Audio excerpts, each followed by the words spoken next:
स्वदेश वाणी। नमस्कार, मैं कुमार कामेश और आप देख रहे हैं स्वदेश वाणी।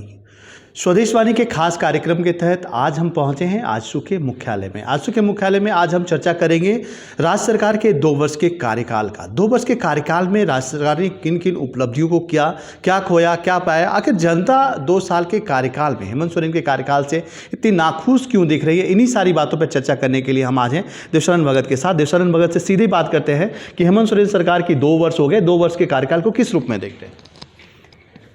देखिए, हम तो स्पष्ट रूप में कहेंगे कि जो सरकार बनने से पहले हेमंत जी जो कमिटमेंट किए थे मंचों पे, घोषणा पत्र के माध्यम से या विभिन्न कार्यक्रमों के माध्यम से, हम उन तमाम घोषणाओं का ही क्लिपिंग बनाए हैं और उस घोषणा के एवज में ज़मीन पे कहाँ उतरे हैं इसका लेखा जोखा हम प्रस्तुत करेंगे।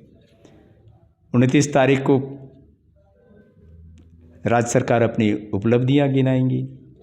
हम उनके कमिटमेंट पर हम उनका कमिटमेंट को बताएंगे, वो अपना अचीवमेंट को बताएंगे। अच्छा, झारखंड जो रहा है दादा, आंदोलनकारियों का प्रदेश रहा है, आंदोलनकारियों की उपज ही बोलेंगे या अखंडित बिहार से झारखंड जो अलग हुआ, तो यहाँ के मूलभूत जो समस्या थी जल जंगल ज़मीन की बात करने को लेकर थी, लेकिन आज उसी को जल जंगल ज़मीन की रक्षा जो है नहीं हो पा रही है। लेकिन जो पार्टी ये वादा करती है कि अब जल जंगल ज़मीन की बात करते हैं, वो भी तो विफल हो रही है। यही सबसे बड़ा झारखंड और झारखंडियों के लिए दुर्भाग्य होगा कि जिन लोगों ने अलग राज्य की लड़ाई में लोगों के बीच उम्मीद जगाए थे कि जब अलग राज्य बनेगा तो आपका मान सम्मान, स्वाभिमान, आपका विरासत, आपका संसाधन सुरक्षित रहेगा।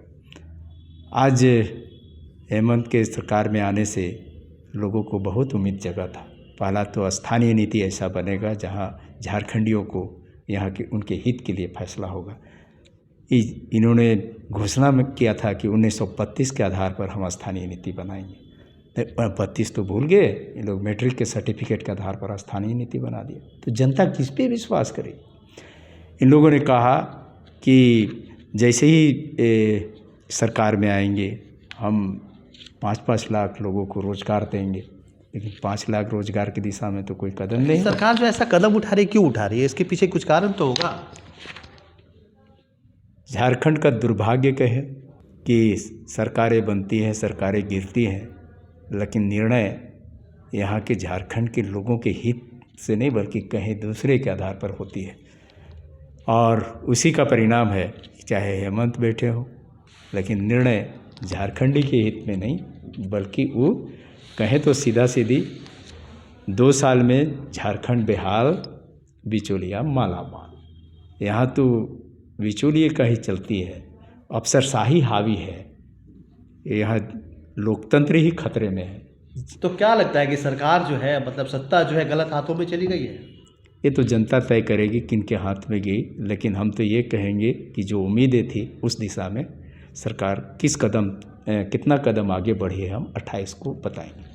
देखिए, राज्य सरकार जो है अपने 2 वर्षों का कार्यकाल 28 दिसंबर को पूरा करी और 28 दिसंबर को रांची के मोरहाबादी मैदान में एक सभा भी आयोजन कर अपने उपलब्धियों को गिनाने का प्रयास करेगी। लेकिन राज्य की जो विपक्षी पार्टियां हैं वो सरकार को दोनों तरफ से घेरने का प्रयास कर रही है। एक तरफ से देखा जाए तो सरकार की विफलताओं को गिनाने का भरसक प्रयास करेगी और एक एक कर, जिस तरह से अगर भारतीय जनता पार्टी की बात की जाए या आजसू की बात, जिस तरह से राज्य सरकार 29 दिसंबर को अपने 2 साल के कार्यकाल पर जिस तरह से वर्षगांठ मनाने की तैयारी कर रही है, वही दूसरी तरफ अगर देखा जाए तो राज्य की विपक्षी पार्टियां जो है, भारतीय जनता पार्टी की बात की जाए या आजसू की बात की जाए, दोनों तरफ से जो है दोनों पार्टियां जो है सरकार को घेरने का प्रयास कर रही है। हालांकि सरकार जिन वायदों के साथ सत्ता में आई थी उन वायदों को करने में पूरी तरह से विफल रही है, जिसके परिणाम यह है कि राज्य की जनता जो है सड़क से लेकर सदन तक आंदोलन करने को मजबूर है।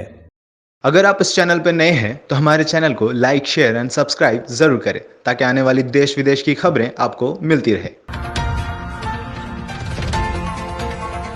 स्वदेश वाणी।